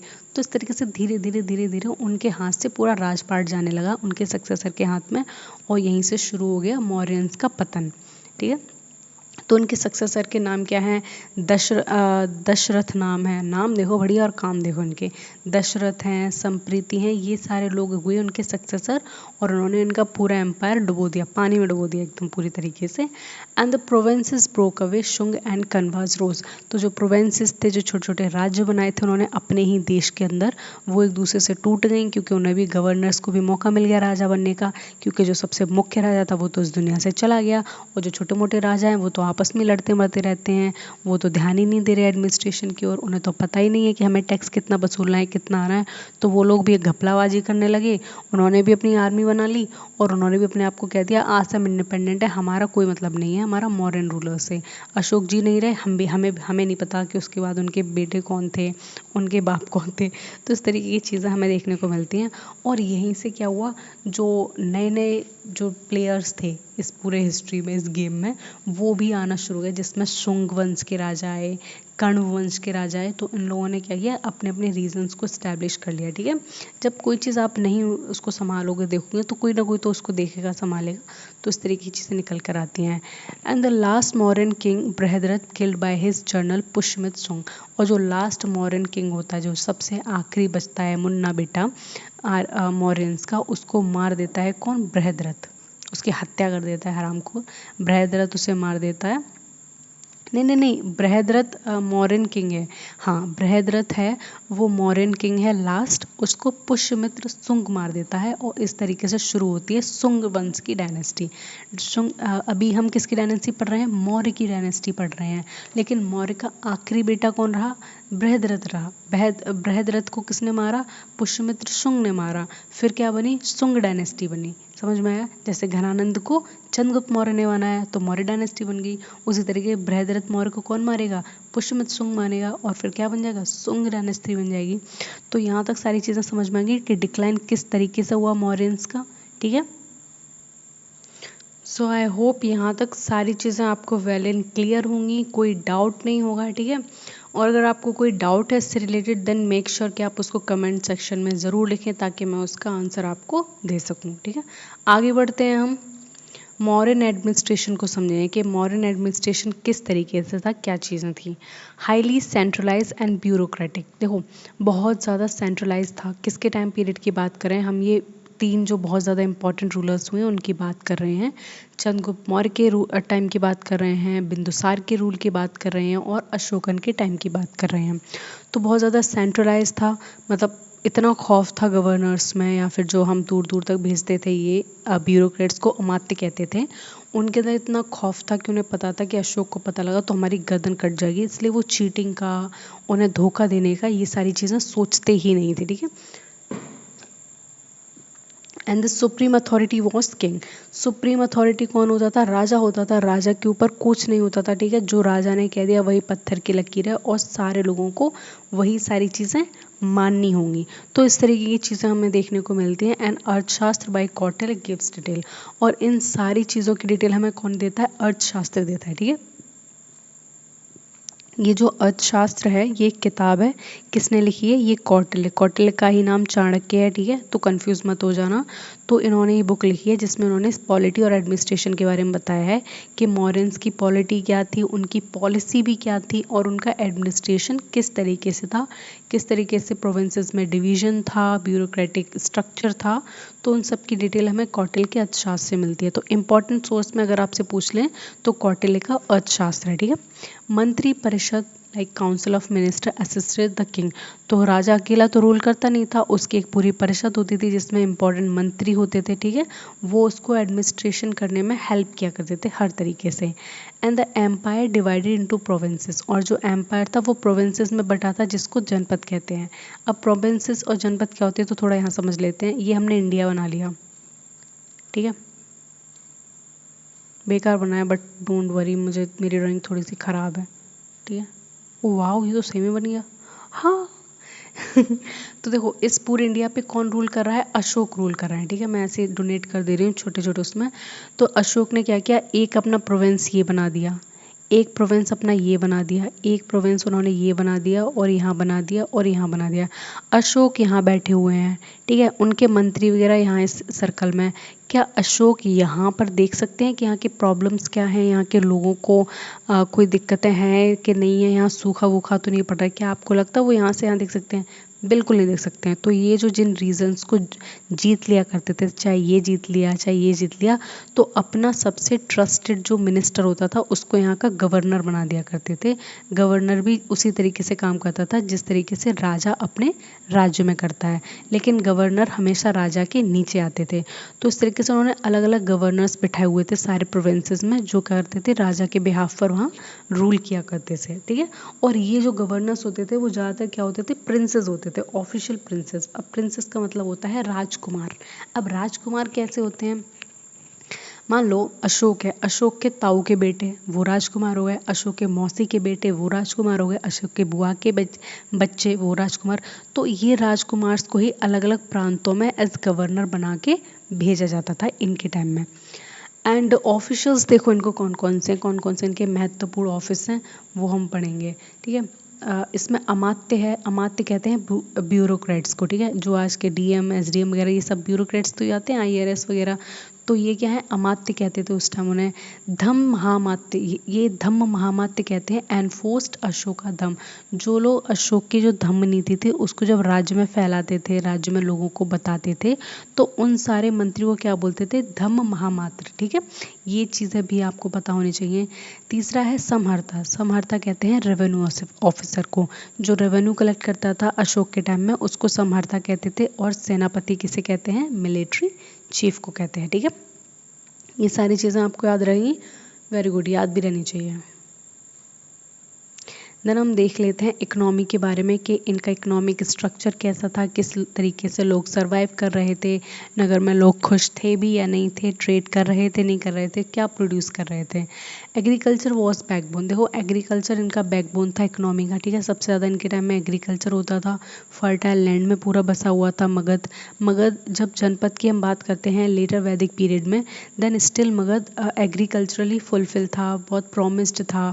एक तरीके से बोल सकते हो उसको, एग्रीकल्चर में कोई कमी नहीं था, क्योंकि आप बिहार का रीजन ये देखोगे तो आज भी यहाँ पे अच्छी खासी खेती होती है। ठीक है, और यहाँ पे खाने वाने की कमी नहीं होती है, क्योंकि दोआब रीजन है, फर्टाइल लैंड है, एलुवियल सॉइल है, तो जिससे क्या है खेती आसानी से हो जा रही है और हर तरीके से इकोनॉमी फ्लरिश कर रही है। State ownership of land in some region, और कुछ कुछ जगह पे क्या होता था, स्टेट का ओन लैंड होता था। ठीक है, मतलब सरकार की ज़मीन, तो कुछ कुछ जगह पे सरकार की ज़मीन होती थी, वहाँ पर क्या करते थे, किसान काम किया करते थे, और इस तरीके से सरकार को टैक्स भी वसूलते थे, साथ में अपना सरप्लस अपने पास रख लेते थे, जिससे उनका भी खाना पानी चलता रहता था।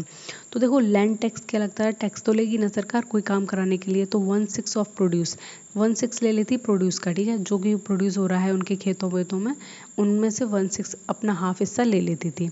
Mining, forest and trade regulated by the state.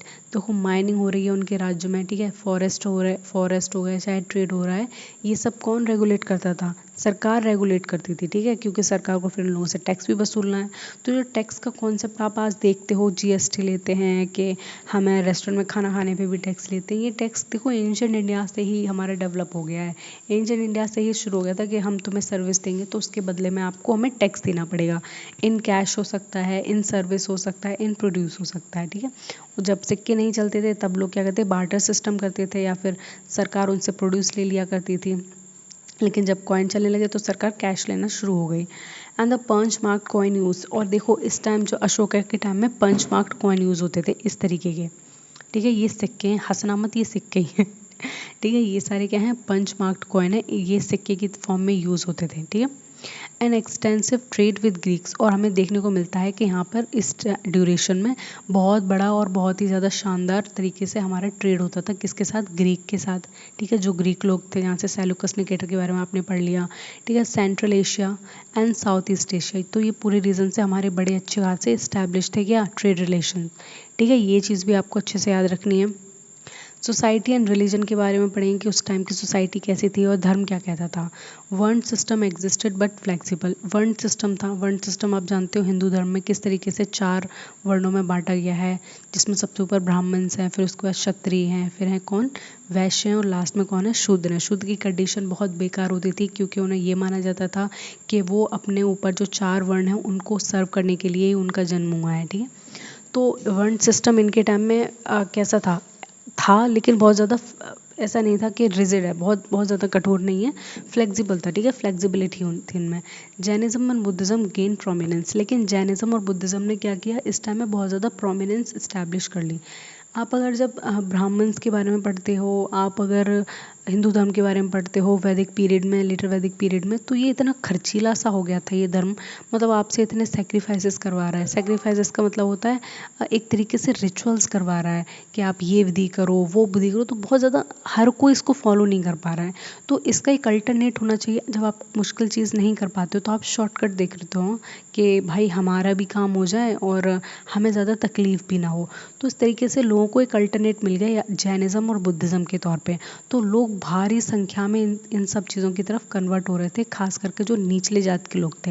अगर आप बुद्धिज़्म की बात करोगे तो जो नीचे कास्ट के लोग हैं वो बुद्धिज़्म को अभी भी बहुत मानते हैं, क्योंकि उन लोगों पे बहुत ज़्यादा इन्फ्लुएंस हुआ बुद्धिज़्म का। जब ब्राह्मणिकल समाज ने या फिर जब हिंदू धर्म में उन्हें ठोकर मार दी, हिंदू धर्म में उन्हें अपनाने से मना कर दिया, उनको प्रैक्टिसेस नहीं करने दी, रिचुअल्स नहीं करने दी, तो उनके द्वार खुले थे कि वो आराम से बौद्ध धर्म में आए और वहाँ पे आके उनकी सारी शिक्षाओं को ग्रहण करें और एक धार्मिक पाथ पर चलें। ठीक है। And the Ashoka promoted religious tolerance. Ashok ने अपने साथ साथ बुद्धिज्म को अपनाने के साथ साथ रिलीजियस टॉलरेंस की भी फीलिंग लोगों में अपनाई कि ऐसा नहीं है कि तुम अपने पड़ोस वाले को मार के खा जा रहे हो अगर वो कोई और धर्म को प्रोपगेट कर रहा है या फिर उसको मान रहा है। ऐसा नहीं होना चाहिए, आपके अंदर रिलीजियस टॉलरेंस होनी चाहिए, आप अपने भगवान को मानो बिना दूसरे को डिस्टर्ब किए हुए। एंड एजुकेशन सेंटर तक्षशिला और पाटलिपुत्र थे। ठीक है, तक्षशिला और पाटलिपुत्र क्या थे? एजुकेशन सेंटर थे। यहाँ पे बड़ी बड़ी बहुत लाइब्रेरीज़ वगैरह भी हमें देखने को मिलती हैं लेटर पीरियड में। ठीक है, ग्रंथ वगैरह हैं। और यहाँ पे यूनिवर्सिटी में दूर दराज के लोग पढ़ने आते थे। बहुत दूर दूर के लोगों को जब भी पता लगता था कि यहाँ पे एडमिशन शुरू हो रहे हैं, भाई अपने एंट्रेंस देखने आ जाते थे और यहाँ पे आके एडमिशन लेके यहाँ शिक्षा लिया करते थे। And the women enjoy a respectable position. और जो औरतें थी नगर में उनको क्या था, एक रिस्पेक्टेबल पोजीशन थी। ठीक है, मारधाड़ नहीं था, सतीवती वो तब था, तब नहीं था ना, हाँ तब उस टाइम नहीं था कोई भी, लेकिन हाँ रिस्पेक्टेड थी वो अपनी फैमिली के अंदर। But patriarchal norms remained. लेकिन पेट्रियार्कल सोसाइटी थी, रेस्पेक्ट करते थे विमेंस की, लेकिन पेट्रियार्कल सोसाइटी थी कि जो घर का हेड मेल है वही सारे डिसीजंस लेगा, वही काम करेगा, विमेंस को घर के अंदर रहना पड़ेगा, घर का काम करना पड़ेगा, बस इसी में अपनी पूरी ज़िंदगी काट देनी है। तो इस तरीके की चीज़ें हमें सोसाइटी और रिलीजन समझ में आ गया होगा आपको अशोक के टाइम में। ठीक है, पेट्रियार्कल नॉर्म्स रिमेन। तो पेट्रियार्कल सोसाइटी रही, पेट्रियार्कल के सारे रूल्स एंड रेगुलेशंस को माना गया। अब देखो हम यहाँ पे आर्ट एंड आर्किटेक्चर को पढ़ लेंगे। आर्ट एंड आर्किटेक्चर क्या होता है, मतलब हमें कौन कौन सी चीज़ें हमें देखने को मिलती हैं। Modern art beginning of stone architecture in India. देखो मैंने आपको पहले ही बताया था कि इस तरीके से ये जो आप पिक्चर देख रहे हो उसमें ये एक स्टोन पीस है। ठीक है, ये पिलर है, इस पर उन्होंने क्या किया है, ये देखो ये शेर बना हुआ है। ठीक है, ये औरतें बनी हुई हैं यहाँ पे जो हाथ जोड़ के खड़ी हैं, ये हाथ जोड़ के खड़े हैं, और ये कुछ पहिया सा बना है। तो ये जो पूरा रॉक एडिक्ट है ये किसने बनवाया, अशोक ने बनवाया। और इसी तरीके के सारे रॉक एडिक्ट कहाँ भिजवाए हैं, उन्होंने अपने पूरे के पूरे देश में भिजवाए हैं। ठीक है, उन्हें अलग अलग जगह पे रखा है ताकि लोग वहाँ से सीख सकें और समझ सकें कि बुद्धा क्या कहते हैं। ठीक है, आपको मैं बुद्धिज़्म के बारे में थोड़ा डिटेल में पढ़ाऊंगी। उसमें बुद्धिज़्म का हर एक साइन का मतलब होता है कुछ, जिसमें चक्र का मतलब कुछ होता है, घोड़े का मतलब कुछ होता है। तो जिस तरीके ये सारी चीज़ें बनी हैं, ये चक्र बना है, इसका भी एक मतलब होता है। तो इस तरीके से क्या हुआ, बिगनिंग हुई किसकी, स्टोन आर्किटेक्चर की। स्टोन पे बहुत ज़्यादा आर्किटेक्चर होने लगा, काट काट के पत्थर डिज़ाइन बनाने लगे, पत्थर को काट काट के लिखाई होने लगी, पत्थर काट काट के ये मूर्तियाँ वगैरह बनने लगी। तो ये हमें बहुत बड़ा हमें एक रेवोल्यूशन दिखता है आर्किटेक्चर में। And the palaces of Pataliputra influence by Achaemenid Persian style. ठीक है, और जो पैलेसेस बने हैं पाटलिपुत्र के, जो राजमहल बने हैं बड़े बड़े, तो उसमें क्या है, अरमैइक जो पर्शियन स्टाइल है वो हमें देखने को मिलती है। ठीक है, हमारा स्ट्रक्चर से या फिर आर्ट से इन्फ्लुएंस कब होता है, मैं अगर मान लो कि बहुत कहीं पे मैं सऊदी अरब जाऊँ, ठीक है, वहाँ के मिस्त्री विस्त्री पकड़ लूँ ज़बरदस्ती बंदी बना के और बोलूँ इनसे कि चलो तुम मेरा घर बनाओ। ठीक है, और मैं कहीं गायब हो जाऊँ 1 महीने के लिए, जब मैं 1 महीने बाद आ रही हूँ तो भाई मुझे देख रहा है कि मैं दुबई में आ गई हूँ, अपना घर ऐसा बना दिया। मतलब उन्होंने पूरा वही जो सीखा है वो देखा है, तो वो आर्किटेक्चर उन्होंने यहाँ इस्टेब्लिश कर दिया, जिससे हमें पता लगता है कि मेरे उनसे रिलेशंस थे और मैंने उन लोगों से बनवाया है। बिना पूछे ही पता लग जाता है कि मैंने उनसे बनवाया है वहाँ के लोगों से। तो इस तरीके से हमें उनके सारे के जो पैलेसेस हैं, पाटलिपुत्र के जितनी भी स्पेशल बिल्डिंग्स वगैरह हैं, उनमें हमें इतना इन्फ्लुएंस देखने को मिलता है। And the Ashokan pillar monolithic sandstone polish. तो अशोकन के जो पिलर्स है वो मोनोलिथिक सैंडस्टोन के बने हुए हैं। ठीक है, ये चीज़ भी आपका रखेंगे, मतलब बहुत ज़्यादा हार्ड नहीं है, थोड़े से फ्रेजाइल टाइप के, इसीलिए हमें हमेशा इन्हें प्रिजर्व करके रखना पड़ता है। ठीक है, हम जैसे ही किसी आर्कोलॉजिकल साइट वगैरह पहुँच जाते हैं तो हमें पूरी डायरेक्शन मिल जाती है, किसी चीज़ को हाथ वाथ मत लगाओ, पता नहीं लगे कब कौन सी चीज़ फूट के गिर पड़े। And famous Sarnath lion capital. और इसका सबसे ज़्यादा फेमस क्या है, सारनाथ का लॉइन कैपिटल ये रहा, ये सारनाथ में बना था। ठीक है, ये बहुत ज़्यादा, सारनाथ कहाँ है, एमपी में है। ठीक है, ये देखो ये जो उन्होंने बनाई ये अशोका ने बनवाया। सोच रहे हो आप इसका पूरा आर्किटेक्चर देखो किस तरीके से बेहतरीन आर्किटेक्चर था अशोका के पीरियड में। ठीक है, एंड स्तूपास सांची, बहरूद एंड अमरावती। और उन्होंने कई सारे स्तूपास बनाए हैं जो कहाँ कहाँ हैं, सांची में है, बहरूद में है और अमरावती में। स्तूपा का स्ट्रक्चर कैसा होता है वो मैं आगे दिखाऊंगी, आगे मैंने पिक्चर डाला हुआ है, ऐसे मैं बना दूंगी तो आपको समझ में नहीं आएगा, ठीक है। And the rock cut caves बराबर हिल्स ऑफ फॉर आजीविका। देखो और उन्होंने क्या किया, रॉक कट केव्स बनाए। रॉक कट केव्स का मतलब होता है ये बहुत बड़ा पहाड़ है, ठीक है, बहुत बड़ा पहाड़ है। तो वो क्या करते थे, उन्होंने अपने मजदूरों को बुलाया और इस पहाड़ की खुदाई शुरू कर दी, ठीक है। इसको इतना खोदा कि ये ऊपर ऊपर इसकी एक छत सी बन गई, ठीक है, और नीचे रहने के लिए, बैठने के लिए बहुत बड़ी जगह बन गई। तो इस तरीके से हमें देखनी पड़ती है, रॉक को काट काट के केव्स बनाई हैं, किसके लिए, जो मॉन्क्स होते थे उनके लिए, जो घर से बाहर रहते थे, जो भिक्षा मांग के खाते थे, उन सारे लोगों के लिए इस तरीके के उन्होंने क्या किए, आर्किटेक्चर बनाए हैं, नेचुरल आर्किटेक्चर, ठीक है। यहाँ तक समझ में आएंगी सारी चीज़ें आपको। तो ये सारी चीज़ें आपको समझ में आ गई हैं, ठीक है। आगे पढ़ते हैं। अब ज़्यादा रहा नहीं है चैप्टर, जितनी भी इंपॉर्टेंट चीज़ें थी वो मैं सारी डिस्कस कर चुकी हूँ। थोड़ा सा हम नज़र डाल लेते हैं सोर्सेस क्या है हमारे पास मॉडर्न हिस्ट्री पढ़ने के लिए। जितना मैंने आपको बताया, आर्किटेक्चर के बारे में बताया, आर्ट के बारे में बताया, तो वो हमें कहाँ से पता लगा, कहाँ से ऐसे सोर्सेज हैं जिनके बारे में हमें इनकी हिस्ट्री पता लगती है। उससे पहले मैं आपको बता देती हूँ, ये रहा स्तूपा। ये जो पिक्चर आपने डाली है मैंने, आप कहाँ से डालोगे तो ये स्तूपा का पिक्चर है, ठीक है। अब ये क्या है ऊपर, ये एक रॉक है, ठीक है, ये एक रॉक है, इसको काट काट के पूरा स्ट्रक्चर बनाया गया है। आप इसके अंदर जाओ, एंट्री करो, अंदर घुसो, और अंदर क्या है, बैठने की जगह है, शांति की जगह है। यहाँ पे क्या आते, मॉन्क्स लोग अपनी मीटिंग करते थे, बैठते थे, आराम से विश्राम करते थे और यहीं पे अपने जीवन यापन करते थे। तो इस तरीके से बहुत सारे स्तूपास किसने बनाए हैं, अशोक ने बनाए हैं। ये मार्क करते हैं बुद्धिज़्म को, ठीक है। स्तूपास को हमेशा जोड़ा जाता है बुद्धिज़्म से। और नीचे बड़े से चाणक्य की फ़ोटो लगा दी। मैंने सोचा लाओ यार इनकी भी फ़ोटो कहीं एडजस्ट कर देती हूँ, इतना बड़ा इनका हाथ रहा है मॉडर्न डायनेस्टी को इस्टेब्लिश करने में, तो वो मैंने सोच के इनकी फ़ोटो लगा दी। देख लो भाई, मतलब एक छोटी है, ठीक है, थोड़े से पिंपल्स भी थे गाल पे इनके, कहते हैं, सॉरी ठीक है, इसीलिए तो उसने मजाक बनाया था, घर आने में बाद में उसकी ऐसी तैसी चटनी बना दी इनने, ठीक है। तो देखो सबसे पहले हम सोर्सेज में देखते हैं मॉडर्न हिस्ट्री के। एक तो इनकी अर्थशास्त्र मिल जाती है जो कि कौटिल्य ने लिखी है, ठीक है। दूसरा इंडिका मिल जाती है जो मेगास्थनीज की, पूछ मत लेना मेगास्थनीज कौन था, टांगे टूट जाएंगी। तो मेगास्थनीज कौन था, सेल्यूकस निकेटर का एम्बेसडर था। एम्बेसडर कहाँ था, चंद्रगुप्त मौर्य में। सेल्यूकस निकेटर का कौन था भाई, ग्रीक जर्नल था, ठीक है। और पुराण में भी इसका जिक्र किया गया है, पुराण में बौद्ध धर्म को बताया गया है। पुराण जब हम पढ़ते हैं तो उसमें मॉडर्न्स के बारे में बताया गया है और इन सब की हिस्ट्री थोड़ी थोड़ी बताई है। बुद्धिस्ट टेक्स्ट में बताया गया है, ठीक है, जिसमें देव वंशा, महावंशा और अशोक वंशा, ये सारे बुद्धिस्ट टेक्स्ट हैं जिनमें किसके बारे में बताया है, हमें अशोक के बारे में बताया है। अशोक का नाम ग्रेट इसीलिए पड़ा था कि आगे चलकर उन्होंने वॉर गिव अप कर दिया, बुद्धिज़्म को अपना लिया और अच्छी अच्छी टीचिंग्स पूरे राज्य में, पूरे महल में, हर जगह भेज दी, ठीक है। दूसरा हमें मिलती है आर्कोलॉजिकल सोर्सेज। आर्कोलॉजिकल सोर्सेज क्या होते हैं, जब हम चीज़ों को खोद के एविडेंसेस को, आर्टिफैक्ट को इकट्ठा करते हैं, देन उससे और लिटरली सोर्सेज को क्या है मिलाते हैं, तब जब एक वेरीफाइड चीज़ इस्टेब्लिश हो जाती है तब हम कहते हैं हाँ हाँ ये सच था। क्यों, वो कहेंगे देखो बुक में ये लिखा है, वो देखो ये यहाँ पे मेरे हाथ में जो आपको दिख रहा है ये उसी टाइम पीरियड का लग रहा है, ठीक है। तो इस तरीके से क्या कहते हैं, आर्कोलॉजी में हमें मिलते हैं बहुत सारे अशोका के इंस्क्रिप्शन देखने को मिलते हैं, जिसको मेजर रॉक एडिक्ट बोला गया है, माइनर रॉक एडिक्ट्स बोला गया और पिलर एडिक्ट्स बोला गया, ठीक है। स्तूपास मिलते हैं, पिलर्स मिलते हैं, कॉइन्स मिलते हैं, मॉन्यूमेंट्स मिलते हैं, जिससे हमें पता लगता है कि मॉडर्न हिस्ट्री ऐसी थी, ये काम ऐसे करते थे, वहाँ जाते थे, ये खाते थे, ये पसंद था, ये नापसंद था।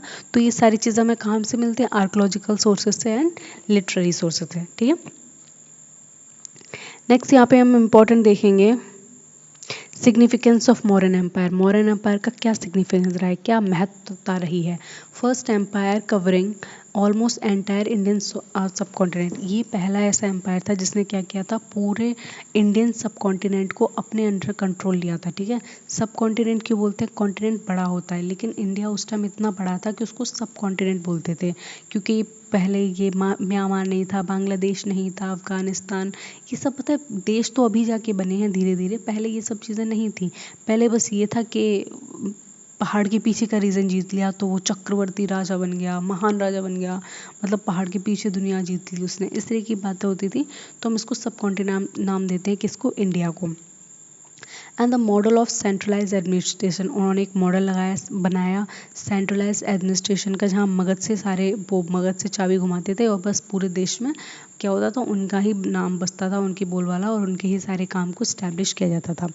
अशोका की धम्म नीति सबको पता है, first example of ethical governance, जो पहला एग्जाम्पल है इथिकल गवर्नेंस का। इथिकल गवर्नेंस का मतलब ऐसी गवर्नेंस, ऐसी शासन प्रणाली जहाँ पे अच्छी अच्छी बातें कही जाती हैं, ठीक है। Spread of Buddhism major cultural export from India, उन्होंने क्या किया, स्प्रेड किया बुद्धिज्म को बहुत ज़्यादा, और अपने देश के साथ साथ बुद्धिज्म को पूरे दुनिया में भी फैलाया, ठीक है। आपने राम बारात वगैरह देखी है कभी, राम बारात निकलती हो, काली वाली निकलती हो, जरूर देखी होगी। तो पता है जो अशोका थे वो अपने टाइम में ये सारी चीज़ क्या करते थे, इस तरीके से वो बारात निकालते थे, और उस बारात में क्या होता था, सारे लोग गौतम बुद्ध के बचपन के बारे में, गौतम बुद्ध की टीचिंग्स को बताते हुए निकलते थे, ठीक है, ताकि वो लोगों को ज़्यादा से ज़्यादा बताना चाहते थे कि बुद्ध ऐसे हैं, बुद्ध ये कहते हैं, बुद्ध बहुत बहुत ही ज़्यादा संत हैं, बुद्ध के बारे में पढ़ो, बुद्ध को जानो, अपनी ज़िंदगी बदलो। तो इस तरीके की बातें करते, तो इसलिए वो बहुत ज़्यादा जाते हैं, ठीक है। तो आपने यहाँ पे सिग्निफिकेंस देख लिया मौर्यन एम्पायर का, और चलो ठीक है, यहाँ पे चैप्टर आपका फिनिश होता है। जो भी इंपॉर्टेंट चीज़ें थी वो मैंने आपको सारी बता दी हैं। अगर मेरा वीडियो पसंद आया है तो अच्छी बात है, आना भी चाहिए। और दूसरी बात ये है, अगर वीडियो समझ में नहीं आया तो एक बार फिर देख लेना। मैंने बहुत ही सिंपल लैंग्वेज में सारी चीज़ डिस्कस की हैं, ठीक है। कोई रॉकेट साइंस नहीं है कि आपको कैलकुलेशन लगानी है, बस चीज़ों को याद रखना है, जो इंपॉर्टेंट फैक्ट्स हैं उनको रिमेंबर करना है, और सारी चीज़ें इतनी इंपॉर्टेंट है कि सब नोट कर लो। हाँ, पूरी पीपीटी नोट कर लो, ठीक है।